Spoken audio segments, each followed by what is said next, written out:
मैं इमरान खान हूं। लंदन में धमाका हुआ और बहुत बड़ा धमाका हुआ है और उसमें हाउस ऑफ शरीफ की बहुत बड़ी तबाही हो गई है। मियां नवाज शरीफ साहब जो हमेशा सुर्खरू होने के चक्कर में कोई और ही काम करवा लेते हैं, वो अभी फिर सारे सुर्ख हो गए हैं और सुर्खरू नहीं हो पाए। हुआ यह है कि राणा शमीम का वो मामला जिसके ऊपर तकिया था, राणा शमीम का वो एफिडेविट जिसके ऊपर ये लोग खड़े थे, उसको उड़ा के रख दिया एक सहाफी ने बरतानिया में। देखिए, बरतानिया में एक चीज है कि अगर कोई सहाफी गलत खबर देता है, झूठी खबर देता है और एक ऐसी खबर देता है जिससे आपको या आपके कॉज को नुकसान हो रहा है, तो आप उसके ऊपर मुकदमा करके बड़ी जल्दी आप बहुत सारे लाखों पाउंड्स आप ले सकते हैं। उस सहाफी को आप बिल्कुल सड़क पे ला सकते हैं। मियां नवाज शरीफ साहब के पास ये मौका है कि अगर वो सहाफी झूठ बोल रहा है तो उसको सड़क पे ले आए, उसके खिलाफ जाके डेफेमेशन का केस करें, हत्या इज्जत का दावा करें और फिर उससे बहुत सारा पैसा निकलवा के उसको सड़क पे ले आए। वो सहाफी के पास पाकिस्तान भागने के अलावा और कोई रास्ता रहेगा नहीं। ये सहाफी कौन है, इसने खबर कैसे दी और इसके पास कैसे शवाहिद और सबूत मौजूद हैं जिनकी वजह से इतनी बहादुरी के साथ, इतनी दिलेरी के साथ उसने ये खबर छपवा दी है। देखिए, इस सहाफी के पास जो सबूत है ना, वो अब से नहीं है। ये सबूत लगभग 1 महीने से ज्यादा हो गया है इस सहाफी के पास मौजूद है। ये सिर्फ उनका एनालिसिस कर रहा था, ये तमाम कानूनी नुक्तों पे देख रहा था कि अगर कल को मुझे कुछ चैलेंज किया जाता है तो मैं कानूनी नुक्ता नजर से जवाब कैसे दूंगा। और जब उसने अपने आप को पूरी तरह सेव कर लिया, कानूनी लिहाज से हर चीज बेहतर तरीके से मैनेज हो गई, तो फिर उसने ये खबर दी है। मैंने ये शवाहिद, बाकायदा मेरी एक्सेस हुई है इन सबूतों और शवाहिद तक, और मैं जानता हूं कि इस सहाफी के पास ऐसा क्या है जिसकी बुनियाद पे उसने इतनी बड़ी खबर दी है कि जिसने हाउस ऑफ शरीफ को उल्टा कर रख दिया है, उनका सारा का सारा नैरेटिव बर्बाद कर दिया है। बल्कि यह तासुर बन गया है बरतानिया में और पाकिस्तान में कि ये लोग साजिश करते हैं इदारों के खिलाफ, रियासत के खिलाफ, अपने फायदे के लिए। कैसे? पहले तो आप वो खबर देखें जो उस सहाफी ने दी है।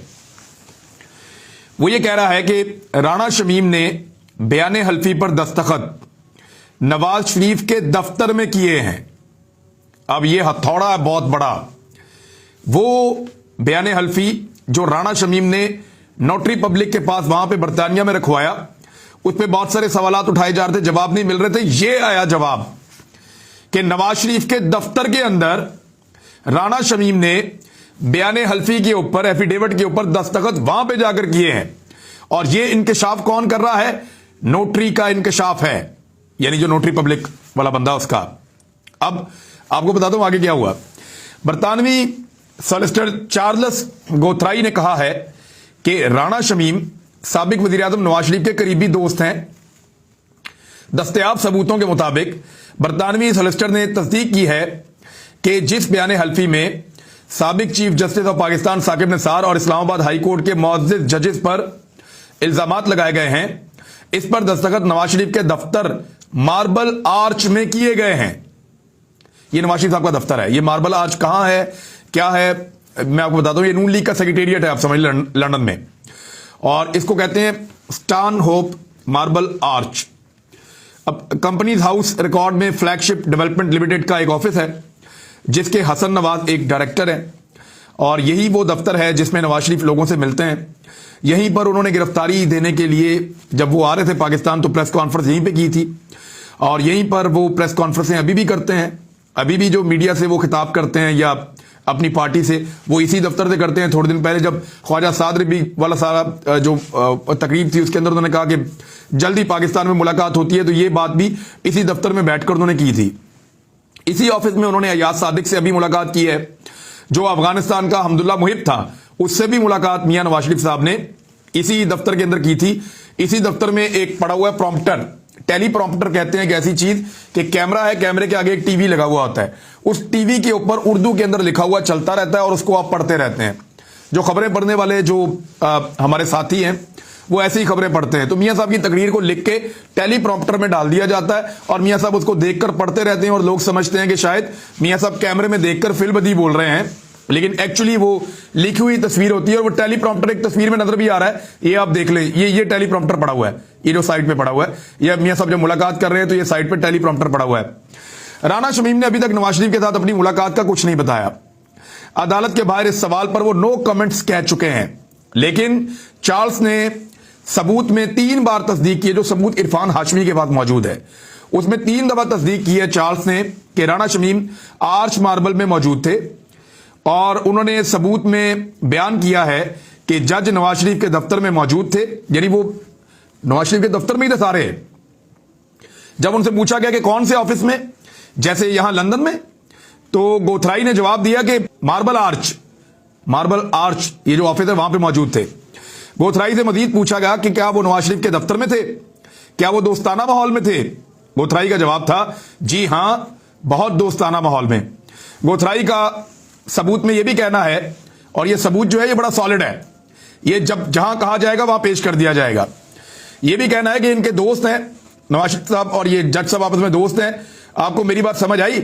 जब नवाज शरीफ वजीर आजम थे तब उन्होंने राणा शमीम से कहा था कि वो उनका मुल्क का चीफ जस्टिस बनाना चाहते हैं।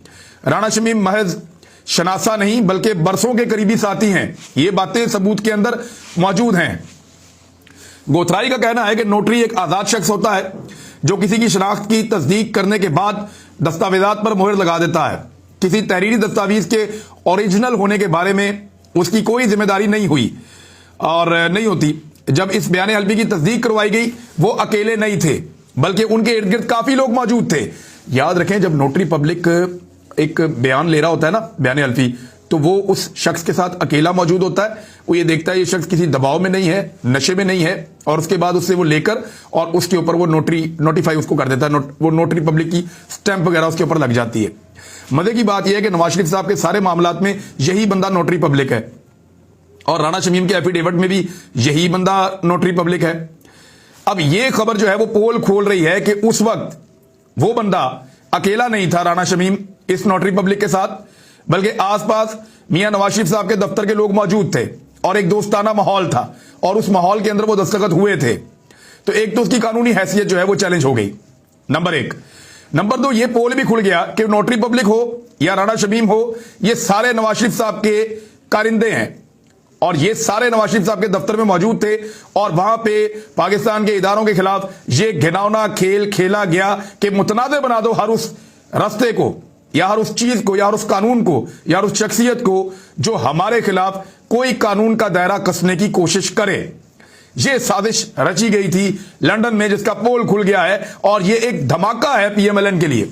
देखिए, अभी तो बड़ा आसान है, क्योंकि लंदन से खबर छपी है, सहाफी के ऊपर केस कर दें कि जनाब ऐसी कोई बात ही नहीं हुई। ये तो नोटरी पब्लिक ने जाके अपने ऑफिस के अंदर अकेले के अंदर राणा शमीम को किया, और मियां नवाज शरीफ साहब राणा शमीम से मिले भी नहीं, और वो उनके दफ्तर में आया भी नहीं, और वो उनके दफ्तर के अंदर दस्तखत भी नहीं हुए। क्लेम करें, ये कहें कि साबित करे ये सहाफी। अब देखें, जो बार है ना, जो बोझ है साबित करने का, वो नवाज शरीफ पे नहीं है, वो सहाफी इरफान हाशमी पे है। इरफान हाशमी को यह साबित करना पड़ेगा कि नवाज शरीफ के दफ्तर में दस्तखत हुए, और उनके पास वो सबूत मौजूद है। वो सबूत दिखा देंगे, वो शवाहिद सामने रख देंगे कि जनाब ये वो सबूत हैं जिनकी बुनियाद पे मैं कह रहा हूं कि नवाज शरीफ के दफ्तर में साइन हुए हैं, और वो नोटरी पब्लिक भी अपने मुंह से कह रहा है। चार्ल्स तो मियां साहब बहुत बुरी तरह फंस गए। अब इससे मियां साहब ने बचने के लिए ना जियो न्यूज को एक इंटरव्यू करवाया उसी चार्ल्स का, और किया क्या, क्योंकि इरफान हाशमी ने सवालात पूछे हुसैन नवाज से, नवाज शरीफ से, हसन नवाज से, बाकी लोगों से, कि यार इसके ऊपर जवाब दें कि मियां साहब के दफ्तर के अंदर आके वो साइन करवा रहा है, ये कौन सा नोटरी पब्लिक है और ये कौन सा कानूनी तरीकाकार है, ये तो सब 2 नंबरी लग रही है, तो आप इसका जवाब दें। तो उन्होंने इसका जवाब नहीं दिया। वैसे भी वो इरफान हाशमी का और फरीद 2-4 और सहाफी उनका वो जवाब नहीं देते। एक छोटा सा क्लिप दिखा दूं, ये देखें, पीछे पीछे भाग रहे हैं और हुसैन नवाज आगे आगे भाग रहे हैं, सवाल का जवाब नहीं दे रहे। ये देखें सर, आपने वो डाल दी है एप्लीकेशन, हुसैन साहब थोड़ी सी डिटेल कर बता दें प्लीज। तो ये वहां रूटीन है, ये मियां साहब की फैमिली इनको जवाब नहीं देती, इन लोगों को बिल्कुल नहीं बताते कि इनके सवालात के वो खास बंदे उन्होंने रखे हुए हैं जिनको वो खबरें देते भी हैं, और उन्हीं से वो खुश रहते हैं, और उन्हीं को वो सवाल खुद पहले बताते हैं, फिर वो सवाल पूछे जाते हैं, फिर जवाब देते हैं। उन्होंने जियो को इंटरव्यू करवा दिया चार्ल्स का, और वो इंटरव्यू भी अभी पेस्ट कर दिया गया है सोशल मीडिया पे और जियो पे भी, जिसमें चार्ल्स ये क्लेम कर रहा है कि जी वो मेरे दफ्तर आया था, मेरे दफ्तर के अंदर अकेला मौजूद था, और ये सवालात जानबूझकर पूछे जा रहे हैं कि क्या अकेला था, किसी दबाव में तो नहीं था, कि आप और वो अकेले थे और यहां पे साइन हुए। अब जानबूझ के उससे सारा कुछ उगलवाया गया है। लेकिन अगर करना है तो इनको यह करना है कि इरफान हाशमी को